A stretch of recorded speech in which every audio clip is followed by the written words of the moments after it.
Welcome back to part 3 of our live training session here with our K24 swapped Civic Si.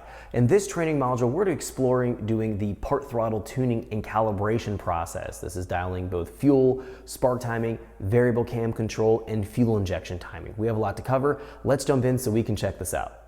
Welcome back to our live training session here with our K24 swapped Civic Si. In this training module, we're going to be exploring how to dial in our part throttle cruise area of operation. This is going to be where we spend the majority of our time driving. We're going to be doing this specifically on our low cam or non-VTEC operation range. We're going to look at how we can dial our air and fuel model in, our spark timing. We're going to be also working with our fuel injection timing, see if we can optimize the injection angle a little bit to get a better economy and throttle response out of our engine. What we're not going to cover in this tutorial is doing full throttle mapping. We're going to work on that in the next tutorial, walking through the various cam angle pairings, going through dialing in the fuel and spark timing, and just generally taking a look at wide open throttle tuning process.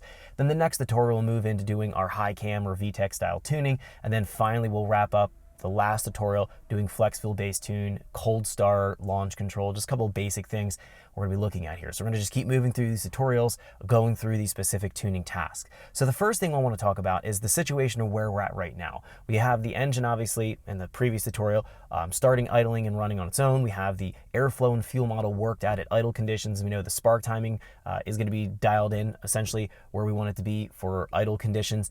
Now we're moving off idle. This is going to be where we need to focus our attention. If we take a look here, moving into our calibration file that we're working with from the last tutorial, we're going to be focusing essentially from 1500 all the way up here to, let's say, 75, 8,000 is realistically where we're going to be at part throttle, no higher than that. And then we're going to be working here essentially from full vacuum, let's say negative 25, negative 29, I should say, up to maybe negative 11.8 or even negative 9 here. We're going to be in this range of the table. We need to map this out.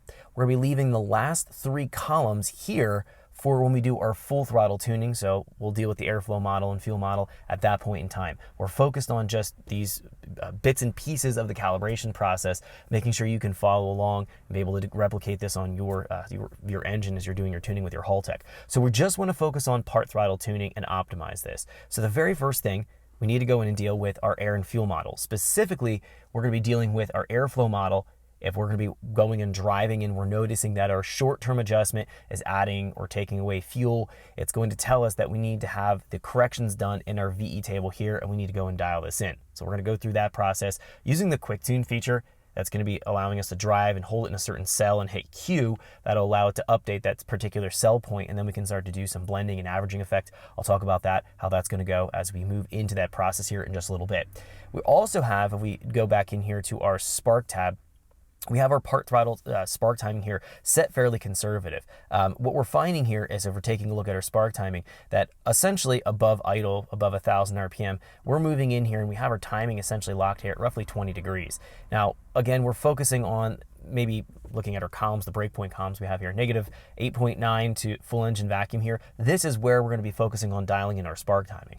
We're not going to be worrying about our last 3 columns here. We'll do that in the next tutorial, doing our wide open throttle tuning. So again, we're very specific of what we're looking for and where we're going to dial things in. But looking at our spark timing, we've went and set our spark timing here very conservative so that we don't have to worry about knocker preignition in part throttle conditions. This still gives me reasonable drivability, reasonable torque output and throttle response out of the engine, so I can nail the fuel and airflow model down first. Then I can come back in here and start to touch up the spark timing. I'm going to demonstrate how to do that here using a chassis dyno. It doesn't matter which dyno you have, as long as you are using a live torque output. I'll also describe an alternate method for not using a chassis dyno of how to dial in your spark timing. A little bit more time consuming, but you'll find that you can definitely replicate this and be able to dial this area in here. So it's important that we have both the fuel and spark timing dialed in so we have good drivability. The last piece of the puzzle here is going to be our variable cam timing. Let's go into our variable cam timing and talk about this real quick. Now, we've zeroed out the variable cam target table.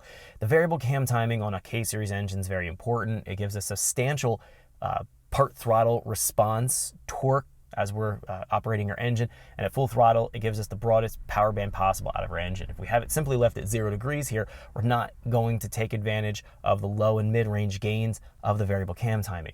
So in this situation, I have OEM cams installed into the engine. Doesn't matter if you have aftermarket cams or OEM cams. When we're in part throttle, It's very specific of what we want to command for the variable cam timing, regardless of whatever camshafts you're working with. What we're going to do. Thanks for checking out our teaser clip. If you want to see the rest of this video and more than 500 hours of current EFI training we have to offer, make sure you click right here. If you want to go and check out more teaser clips from this training course, click here, and you don't want to miss any of the videos we're going to be releasing on this channel, so make sure you subscribe and click here.